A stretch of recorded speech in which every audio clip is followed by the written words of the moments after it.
Барлықтарыңызға сәлем. Бұл видеода мен қалай Мальдив аралдарына 60 мың теңгеге барып қайтқаным туралы айтатын боламын. Достар, бір өтінішім бар. Мен осы YouTube каналыма тіркеліп кетіңіздер. Қазіргі оқырмандар саны 530 болып тұр.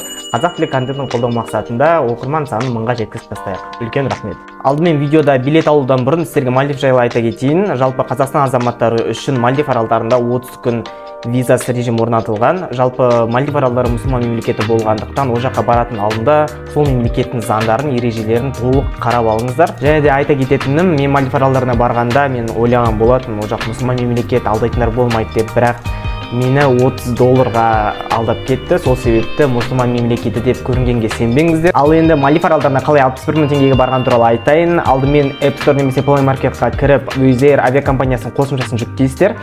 Ал енді Wizz Air қосымшасына кіреміз. Кіріп Алматы немесе Астана бағыты бойынша билет қараймыз. Абу-Дабиға дейін билет құны 49 евро деп тұр. Теңгеге шаққанда бұл 23.800 теңге. Солай Абу-Дабиға жетесіздер. Абу-Дабида бір күн болып, ары қарай Абу-Даби Мали бағыты бойынша билет аласыздар. Ол сіздерге 37 мың теңгеге шығады. Солай Мальдив аралдарына жетсеңіздер болады.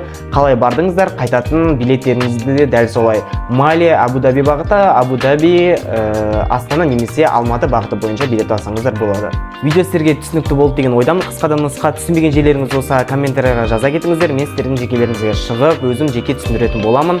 Алдағы видеоларды жіберіп болмау үшін қазақ тілі контентін қолдау мақсатында парақшама тіркеліп қойыңыздар. Үлкен рахмет. Алда тағы да қызықты мемлекеттерге саяхатым бар. Сондағы өзімнің ойыммен бөлісетін боламын.